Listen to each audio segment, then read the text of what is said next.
નમસ્કાર વિદ્યાર્થી મિત્રો, હું Shital Bhatti Noble school group અને વાસુદેવ સ્કૂલ ગ્રુપની યુટ્યુબ ચેનલમાં આપ સૌનું હાર્દિક સ્વાગત કરું છું.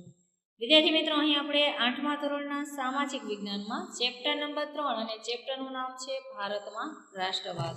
બરાબર છે. હવે આજનો આપણો મુદ્દો છે રાષ્ટ્રીય શિક્ષણ.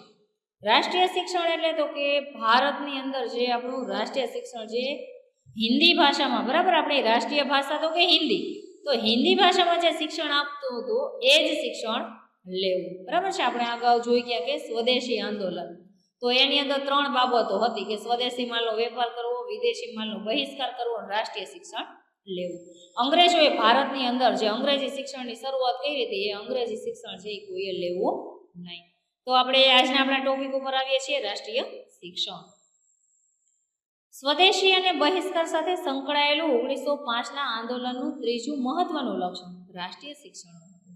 બરાબર છે કે સ્વદેશી ચીજ વસ્તુઓ વાપરવી, વિદેશી માલનો બહિષ્કાર કરવો, એની સાથે જોડાયેલું ત્રીજું મહત્વનું લક્ષણ કયું હતું તો કે રાષ્ટ્રીય શિક્ષણ મેળવવું.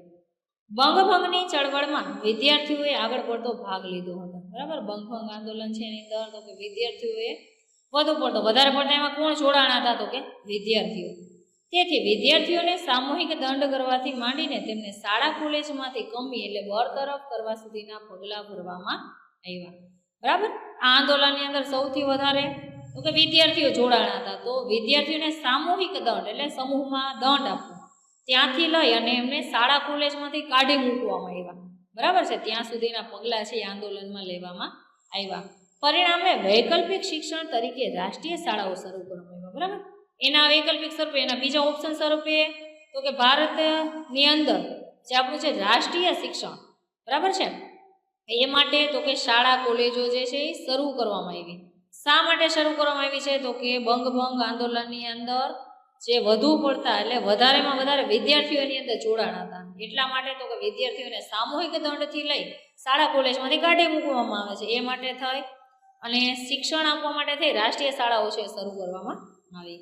બંગાળમાં ઈસવીસન 1907માં 25 રાષ્ટ્રીય માધ્યમિક શાળાઓ અને 300 પ્રાથમિક શાળાઓ હતી. બરાબર, એ સમયમાં બંગાળમાં 1907માં 25 રાષ્ટ્રીય માધ્યમિક શાળાઓ અને 300 રાષ્ટ્રીય પ્રાથમિક શાળાઓ. પ્રાથમિક એટલે અત્યારે આપણે 1 થી 8 કહીએ છીએ, એટલે માધ્યમિક એટલે 9, 10. એ સમયની અંદર 1 થી 7 છે એને પ્રાથમિક કહેવાતું. આગળ રવિન્દ્રનાથ ટાગોરે ઈસવીસન 1901માં શાંતિ નિકેતનમાં વિશ્વ ભારતી વિદ્યાલય શરૂ કરી. બરાબર છે, રવિન્દ્રનાથ ટાગોર છે એમણે 1901માં શાંતિ નિકેતનની અંદર વિશ્વ ભારતી વિદ્યાલય છે એની શરૂઆત કરી. બરાબર છે. ત્યાંથી આગળ અંગ્રેજ સરકાર બંગભંગની લડતને તોડી પાડવામાં નિષ્ફળ રહી. બરાબર, ઘણા બધા પ્રયત્નો કર્યા પણ અંગ્રેજ સરકાર છે એ ક્યાંય સફળ થઈ નહીં. છેવટે ઈસવીસન 1911માં અંગ્રેજ સરકારને બંગાળના ભાગલા રદ કરવાની ફરજ પડી. જો 1905માં બંગાળના ભાગલા કર્યા અને એટલા બધા એની સામે વિરોધ થયા, સ્વદેશી ચીજ વસ્તુઓ લોકો છે એ વાપરવા માંડ્યા, વિદેશી માલનો બહિષ્કાર કરવા માંડ્યા, શાળા કોલેજમાંથી કાઢી મૂકવામાં આવ્યા. તો સામે રાષ્ટ્રીય શાળાઓ જે છે, બરાબર, રાષ્ટ્રીય શિક્ષણ આપતી શાળાઓ છે એની સ્થાપના કરવામાં આવી. હવે બધી જગ્યાએ અંગ્રેજ સરકાર છે નિષ્ફળ નીવડે છે. પરિણામે 1911માં અંગ્રેજ સરકાર છે એ બંગાળના ભાગલા રદ કરી અને આખું બંગાળ છે એ ફરી પાછું એક કરે છે. બંગાળની પ્રજાનો શાંત અને અહિંસક માર્ગે મેળવેલો આ એક યાદગાર અને ઐતિહાસિક વિજય હતો. બરાબર, બંગાળની પ્રજા એટલે બંગાળના લોકો છે એમણે અંગ્રેજોની સામે પહેલી વખત શાંત અને અહિંસક રીતે કોઈ પણ મારકૂટ વગર જે એક આ યાદગાર જીત છે એ મેળવી હતી કે જે ઇતિહાસની અંદર આજે પણ આપણે એને યાદ કરીએ છીએ. બરાબર છે, એટલે રાષ્ટ્રીય શિક્ષણ છે એની અંદર આપણે જોઈએ છીએ કે 1905 થી લઈ 1911 સુધીમાં અંગ્રેજો છે એણે બંગાળ છે ને ફરી પાછું એક કરી દીધું. બરાબર, 6 વર્ષના સમયગાળામાં બંગાળ છે એ ફરી પાછું એમને એક કરવા માટેની ફરજ પડી.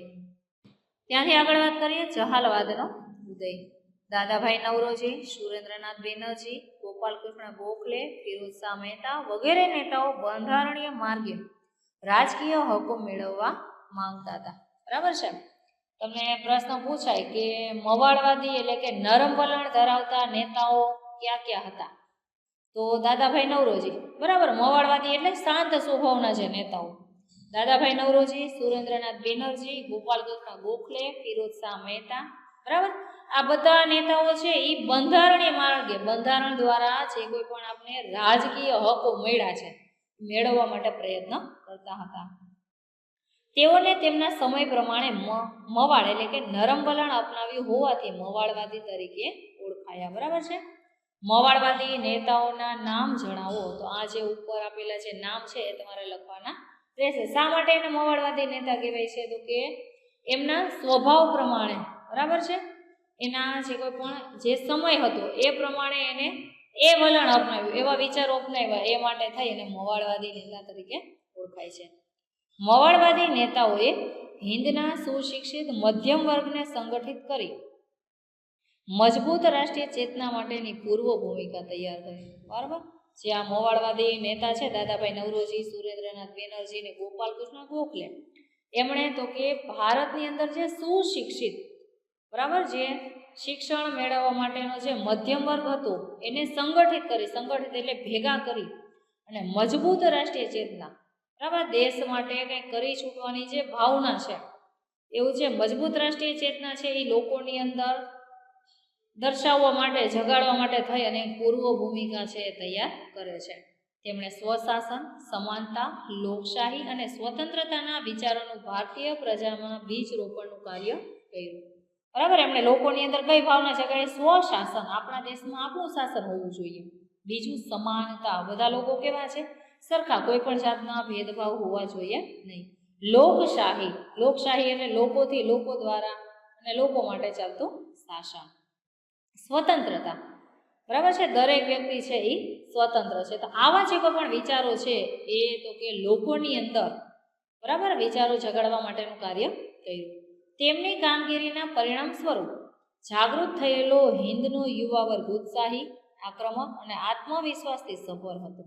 બરાબર. એમણે જે આ કાર્ય કર્યું એના સ્વરૂપે તો કે ભારતના જે કોઈ પણ યુવાનો છે, જે યુવા વર્ગ ઉત્સાહી, બરાબર, યુવાનો છે ઉત્સાહી, આક્રમક એટલે જે કોઈ પણ કાર્ય છે એ એમણે ફટાફટ કરવું, બરાબર, આક્રમક એટલે કાર્ય કરવા માટે તત્પર રહેવા અને આત્મવિશ્વાસથી જે કોઈ પણ કાર્ય એમને સોંપવામાં આવ્યું છે એ પોતે કરી શકશે એવા આત્મવિશ્વાસથી પોતે સભર હતા. તેમણે હવે મવાળ નીતિને બદલે આક્રમક નીતિ અખત્યાર કરવાની જરૂરિયાત લાગી. એમને હવે શું લાગ્યું તો કે મવાળવાદી એટલે કે નરમ વલણને બદલે હવે ઉગ્ર જે કોઈ પણ વલણ છે એ અપનાવવાની એમને જરૂરિયાત લાગી. મવાળવાદી નેતાઓના મતની વિરુદ્ધ લાલ, બાલ અને પાલની ત્રિપુટીથી ઓળખાતા લાલા લજપતરાય પંજાબથી, બાળ ગંગાધર તિલક મહારાષ્ટ્રથી અને બિપિનચંદ્ર પાલ બંગાળથી જેવા નેતાઓ સ્વરાજ્યને ઇનામ તરીકે નહીં પણ હકથી મેળવવા માંગતા હતા. બરાબર. મવાળવાદી નેતાઓ છે એના મતની વિરુદ્ધ જે ઉગ્ર સ્વભાવવાળા જે નેતાઓ એટલે ત્રિપુટી, બરાબર છે, લાલ, બાલ અને પાલની ત્રિપુટીથી ઓળખાતા. લાલ એટલે લાલા લજપતરાય, ક્યાંના હતા? પંજાબના. બાળ એટલે બાળ ગંગાધર તિલક, ક્યાંના હતા? તો કે મહારાષ્ટ્રના. અને પાલ એટલે બિપિનચંદ્ર પાલ, તો એ બંગાળના. એ શું માનતા હતા? તો કે સ્વરાજ્યને, આપણું જે રાજ્ય છે એ ઇનામ તરીકે નહીં પણ હકથી મેળવવું છે, આવું એવું માનતા હતા. તેઓ સક્રિય આંદોલનમાં માનનાર ઉગ્ર વલણના હોવાથી જહાલવાદી નેતા કહેવાયા.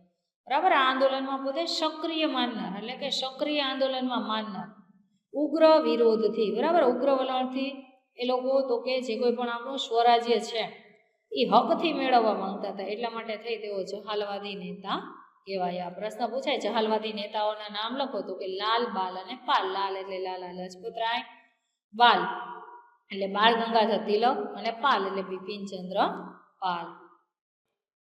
આગળ વાત કરીએ જહાલવાદી નેતાઓ. તો જહાલવાદી નેતાઓની અંદર સૌપ્રથમ આપણે જોઈએ લોકમાન્ય તિલક. સમયગાળો છે 1856 થી 1920. લોકમાન્ય તિલક તરીકે પ્રસિદ્ધ થયેલા બાળ ગંગાધર તિલક જહાલવાદના મુખ્ય નેતા હતા. બરાબર. બાળ ગંગાધર તિલક છે એ તો કે જહાલવાદના મુખ્ય નેતા હતા. તેમણે એક મંત્ર આપ્યો, સ્વરાજ્ય મારો જન્મસિદ્ધ હક છે અને તે હું મેળવીને જ જંપીશ. બરાબર. લોકમાન્ય તિલક એટલે કે બાળ ગંગાધર તિલક, એમણે કયો મંત્ર આપ્યો છે તો કે સ્વરાજ્ય મારો જન્મસિદ્ધ હક છે અને એ હું મેળવીને જ જંપીશ. આગળ તેમણે ગણેશ ચતુર્થી અને શિવાજી જયંતિ ઉત્સવો ઉજવવાનું શરૂ કર્યું. બરાબર. એમણે કયા ઉત્સવ ઉજવવાનું શરૂ કર્યું તો કે ગણેશ ચતુર્થી અને શિવાજી જયંતિ. તેમણે મરાઠી ભાષામાં કેસરી અને અંગ્રેજી ભાષામાં મરાઠા નામના 2 વર્તમાનપત્ર શરૂ કર્યા. બાળ ગંગાધર તિલક છે ને 2 સમાચાર પત્ર છે એ શરૂ કર્યા છે. ક્યાં? તો કે મરાઠી ભાષામાં કેસરી અને અંગ્રેજી ભાષામાં મરાઠા. બરાબર, આ 2 વર્તમાનપત્ર છે એમણે શરૂ કરાવેલા. તેમની ખૂબ સારી અસર થઈ. બરાબર, એમણે જે વર્તમાનપત્ર શરૂ કર્યા એની અસર છે એ લોકો ઉપર ખૂબ સારી થઈ. ઈસવીસન 1916માં હોમ રૂલ ચળવળમાં તેમણે સક્રિય ભૂમિકા ભજવી હતી. બરાબર, ઈસવીસન 1916માં જે હોમ રૂલ આંદોલન થયું, જે હોમ રૂલ ચળવળ છે એની અંદર એમણે સક્રિય એટલે કે ખૂબ જ મહત્વની ભૂમિકા છે એ ભજવી હતી. હવે આપણે અહીંયા તમને જે હોમવર્ક આપું છું, બરાબર છે, એ તમારે લખવાનું છે. આજે પણ આપણે હોમવર્કની અંદર ટૂંક નોંધ લખવાની છે. બરાબર છે, તો ટૂંક નોંધની અંદર પહેલી ટૂંક નોંધ છે જહાલવાદનો ઉદય. બરાબર છે, ત્યાર પછી બીજી ટૂંક નોંધ લોકમાન્ય તિલક, ત્રીજી ટૂંક નોંધ રાષ્ટ્રીય શિક્ષણ. બરાબર છે, આ 3 ટૂંક નોંધ છે એ તમારા હોમવર્કની અંદર લખવાની રહેશે. બરાબર, અને પાકી પણ કરવાની છે. પરીક્ષાની અંદર જે ટૂંક નોંધ જ્યારે તમને પૂછાય તો ત્યારે આ રીતે ટૂંક નોંધ જે છે એ તમે લખેલી હોય તો એની અંદર તમારે વાંચી અને પાકી કરવાની રહેશે. તો આજે આપણે અહીંયા સુધી રાખીએ છીએ. અહીંથી આગળ આવતા ઓડિયોની અંદર જોશું. અસ્તુ, જય હિન્દ.